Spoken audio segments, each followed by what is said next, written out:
Hi everyone, today I'll be making instant pot cheesecake.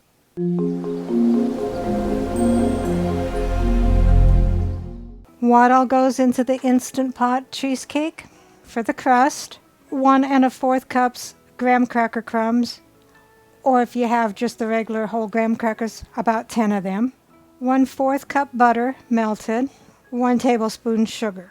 For the filling, you'll need 2 packs, 8 ounces each, of cream cheese softened, 3/4 cup sugar, 1 tablespoon all-purpose flour, 2 tablespoons heavy whipping cream, 1 teaspoon vanilla, and 2 eggs.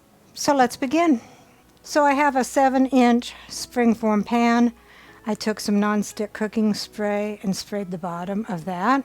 I also made a 15 by 3-inch foil sling to put the cheesecake in and out of the Instant Pot, and hopefully I don't drop it. So take a small bowl, dump in your 1 1/4 cups of graham cracker crumbs, your 1 tablespoon of sugar, and your 1/4 cup of melted butter. And mix that until thoroughly mixed. So take your springform pan, put in your graham cracker crumbs, and press down until even and going up the side just a little bit. Hopefully that's pretty good. I've never made a cheesecake before. Then place this in the freezer for 10 minutes. Take a medium-sized bowl, dump in your softened cream cheese. That is 2 8-ounce blocks.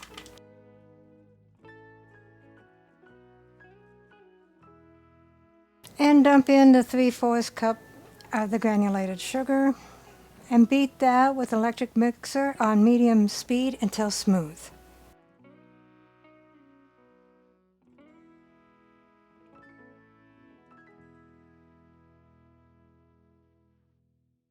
Okay, that looks pretty smooth. Okay, so you want to pour in the 1 tablespoon of flour, 1 teaspoon of vanilla, and the 2 tablespoons of the heavy whipping cream, and beat that together. Then add your eggs one at a time and beat until just mixed. Do not overmix.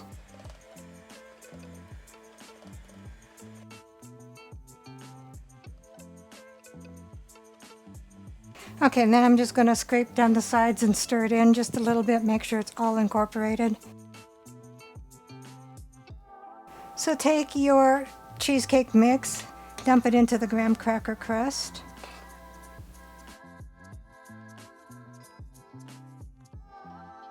And spread it out evenly.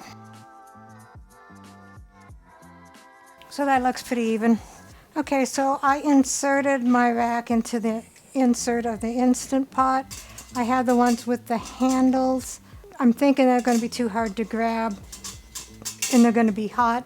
The rack fits better with them extended up, so I'm going to leave them that way. And then add 1 cup of water on the bottom.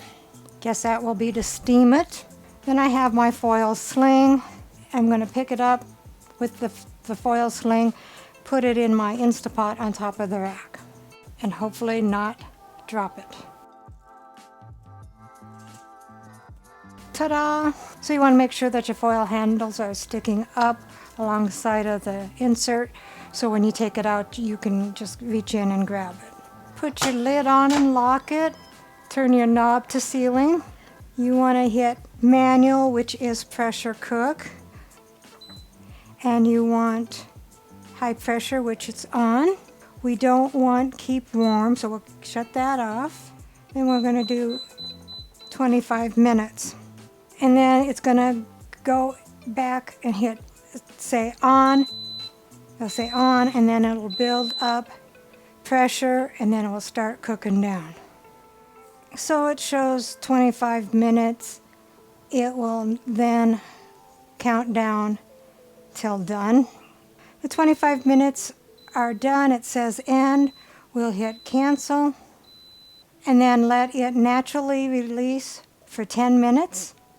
And then we will quick release whatever pressure is left. So after 10 minutes, the natural release is done.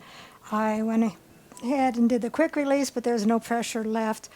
So it is safe to open the lid. Make sure that you open it away from your body so the steam does not burn you. Okay, now it says if it is done, it should be slightly risen, which it has. It should also be set in the middle and a little jiggly. If it's not done, this one don't look quite done. What you do then is you go back, put the lid back on, pressure cook, high pressure, and we're going to go down to 5 minutes. Once the pressure builds up, it'll start counting down, and then we'll do a quick release. So I did move the cheesecake from the Instant Pot with the foil sling. It worked pretty good. It was a little hard to do because this side got really hot, and I had to use pot holders to do that, and I didn't drop it, so that's the main thing. It is a little jiggly, it is set. Next we'll take a sharp knife and go around the edges so it doesn't stick when we want to take it out. Just kind of like what you do with cakes. If there's any water on the top, which there isn't, but if there's any water, you would carefully pat the water dry. We'll let this sit for an hour. After an hour, put your cheesecake in the refrigerator and let it sit for 4 hours up to overnight. So I took this out of the refrigerator. I undid the little hook here, and ta-da! So I'll get this cut up and served. So here is the Instant Pot cheesecake, topped with my homemade strawberry topping. Let's see what Dave thinks. I assume this is a cheesecake? It is. It's Instant Pot cheesecake. Instant Pot cheesecake? Yep, I baked it in the Instant Pot. Well, that's mighty tasty. Recipe deals for easy meals. Please like, subscribe, and share. This is Cooking with Sherry. Until we meet again.